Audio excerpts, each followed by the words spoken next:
Voltamos com a continuação da nossa matéria, poder constituinte, derivado reformador, e vamos aqui então falar justamente das limitações materiais a esse poder constituinte derivado reformador, né? Ou seja, pode ser alterada a nossa Constituição? Pode, professora, eu já aprendi que pode, mas eu tenho que obedecer alguns limites. Eu tenho que obedecer os limites procedimentais, que nós já verificamos na aula passada. Tenho que obedecer os limites circunstanciais, que também verificamos na aula passada. E agora vamos estudar sobre os limites materiais, as famosas cláusulas pétreas. Cláusulas pétreas. Professor, o que é uma cláusula pétrea? O nosso poder constituinte originário, tá? Ele deixou expresso na nossa Constituição quatro situações que não podem ser alteradas pelo poder constituinte derivado reformador. Não podem ter projetos de emenda à Constituição tendentes a abolir a forma federativa de Estado, o voto direto, secreto, universal e periódico, a separação dos poderes e os direitos e garantias individuais, tá? Esse rol aqui do artigo 60, parágrafo 4º, é o que nós chamamos de cláusulas pétreas. Cláusulas pétreas. Cláusulas pétreas, professora, justamente, pétrea significa o quê? Pedra, algo que é imutável, algo que é rígido, tá? É um núcleo dentro da nossa Constituição que não pode ser alterado, que não pode ser abolido. Não pode ter projeto de emenda à Constituição que queira acabar com a forma federativa de Estado. Não pode ter projeto de emenda à Constituição que queira acabar com o voto direto, secreto, universal e periódico. Não pode ter projeto de emenda à Constituição que queira abolir a separação dos poderes. Não pode ter projeto de emenda à Constituição que queira acabar com os direitos e as garantias individuais, ok? Essas aqui então são as nossas cláusulas pétreas, ok? Então nós chamamos de limites materiais. Ou seja, o poder constituinte derivado reformador pode tratar sobre qualquer assunto na nossa Constituição? Não. Ele tem que observar esses limites materiais. Tranquilo? Agora o seguinte, nós também temos que pensar em duas situações. Pode o poder constituinte, derivado reformador, aumentar esse rol aqui de cláusulas pétreas, colocar mais cláusulas pétreas? Também não, tá? O poder constituinte originário deixou claro que essas aqui que são as cláusulas pétreas. Ou seja, não pode o poder constituinte derivado reformador acrescentar uma quinta aqui, nem uma sexta e assim sucessivamente. Isso aqui não seria possível. Tá bom?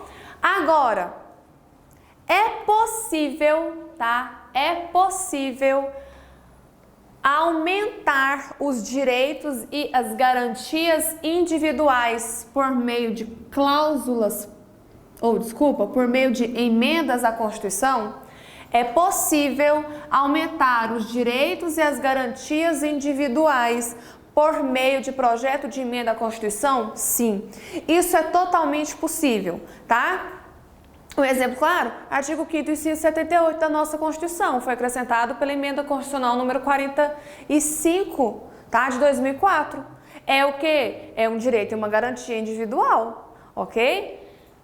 Posso aumentar os direitos e as garantias individuais por meio de uma emenda à Constituição? Sim, mas eu posso aumentar o rol de cláusulas pétreas dentro da minha Constituição por meio do poder constituinte Derivado reformador? De forma alguma, tá? O poder constituinte originário deixou bem claro. Esse aqui, artigo 60, parágrafo 4º, é o rol de cláusulas pétreas, ok? É o rol de cláusulas pétreas explícitas, tá bom? Então, é a forma federativa de Estado, o voto direto, secreto, universal e periódico, a separação nos poderes, os direitos e as garantias o quê? Individuais, ok? Então, continuando a nossa matéria. Poder constituinte derivado, eu falei para vocês, coloquei um esqueminha aqui no quadro, falei que ele se subdivide em reformador e decorrente. O poder constituinte derivado reformador, já estudamos, já superamos, não é? É o meio, é o modo de se alterar o quê? O texto constitucional de uma maneira o quê? Formal, tá? Por meio de um processo legislativo de elaboração de uma emenda constitucional. Agora, poder constituinte derivado decorrente, como eu já tinha falado para vocês, é aquele que vai ser responsável por elaborar as constituições estaduais. O artigo 11 do Ato das Disposições Constitucionais Transitórias diz que os estados devem elaborar suas constituições. Os estados devem elaborar suas constituições, ok? Características aqui, ó, desse poder constituinte derivado decorrente. Toma muito cuidado. Ele não é incondicionado, ele não é ilimitado, ele não é inicial. Incondicionado, ilimitado e inicial são características apenas do poder constituinte o quê? Originário, tá? Então, artigo 11 do Ato das Disposições Constitucionais Transitórias. Eu vou ler ele novamente, eu já li ele uma vez, nós vamos lê-lo novamente juntos aqui, ó. Cada Assembleia Legislativa com poderes constituintes elaborará a Constituição do Estado no prazo de um ano. Prazo de um ano contados desde quando, professora? Contados da promulgação da Constituição Federal, obedecidos os princípios desta. Já chega aí que eu já vê aí que eu ainda tenho limitações também ao poder constituinte o quê? Derivado decorrente. Agora, o poder constituinte derivado decorrente, ele se subdivide em institucionalizador, vou colocar aqui o então, institucionalizador e reformador. Professora, qual que é a diferença? Quando eu falo de poder constituinte, derivado decorrente, institucionalizador, é justamente aquele que vai o quê? Elaborar a Constituição Estadual. Aquele que vai elaborar a Constituição Estadual. E o reformador é aquele que pode reformar a Constituição que estadual. Tá? Professor, então a Constituição Estadual também pode ser alterada? Ela pode também ser alterada, tá? Eu tenho o quê? O projeto para se alterar, tá? A Constituição Estadual. Isso também é possível, né? Ora, se a Constituição Federal pode ser alterada, a Constituição Estadual também pode ser alterada. E isso vai derivar de onde? Do poder constituinte derivado decorrente reformador, ok? Então, o poder constituinte derivado decorrente, ele não só elabora as normas da Constituição Estadual, como também pode o quê? Reformar, tá? A Constituição Estadual, ok? Também reforma a Constituição Estadual. Esse poder constituinte derivado decorrente, né, que elabora a Constituição Estadual, que pode reformar a Constituição Estadual, ele tem limites? Tem, tá? Ele tem limites, sim. E nós vamos ver eles aqui. Nós temos 3 limites, tá? Primeiro, vamos aqui, ó. São os limites previstos pela Constituição Federal. É a própria Constituição Federal que vai trazer os limites do poder constituinte derivado decorrente, ok? como, são os limites previstos pela Constituição Federal. Por que são previstos pela Constituição Federal? Ora, pensa aqui comigo. Os Estados-membros, eles não são soberanos. Como assim, professora, não são soberanos? Então, presta atenção. Eu tenho aqui, a República Federativa do Brasil. A República Federativa do Brasil é formada pela União, pelos estados, pelo Distrito Federal e pelos municípios, tá? União, estados, Distrito Federal e municípios são os entes políticos.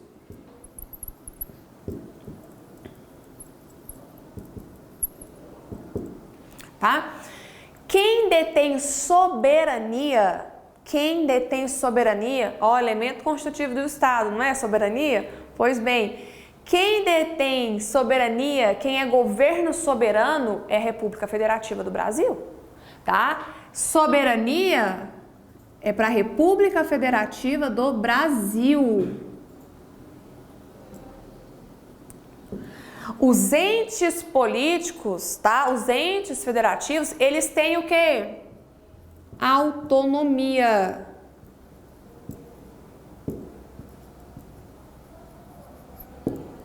Autonomia. Professora, o que significa dizer que eles têm autonomia? Significa dizer que eles têm autogoverno, auto-organização, eles têm autolegislação e administração, tá? Então, essa autonomia significa dizer que os entes políticos, vou apagar aqui o quadro, e vou colocar aqui para vocês, para ficar mais fácil de visualizar. Os entes políticos, quais são os entes políticos? União, Estado, o Distrito Federal e os municípios, tá? Estes aqui são os nossos entes políticos. E os entes políticos têm soberania? Não. O que os entes políticos possuem? Autonomia.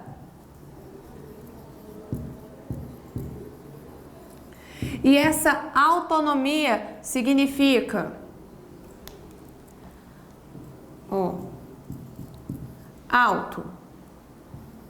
governo, auto-organização,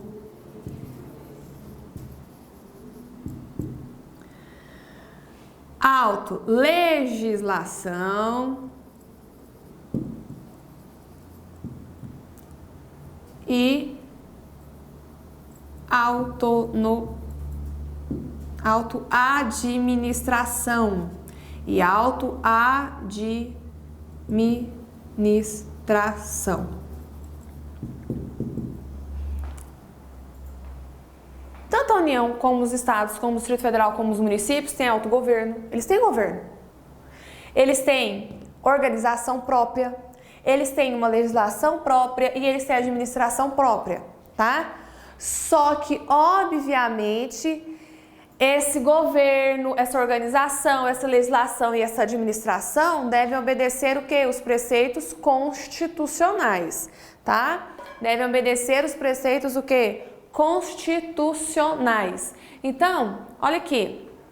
A autonomia estadual, ela é restringida pela Constituição o quê? Federal. Então, eu não falei aqui, que os estados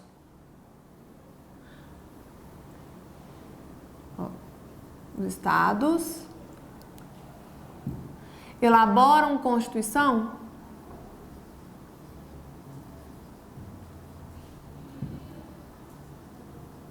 Constituições.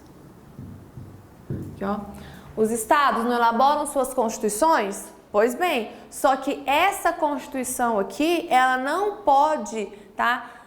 Tudo. A Constituição estadual não pode tudo, porque a Constituição estadual, ela tem que obedecer qual Constituição? Federal.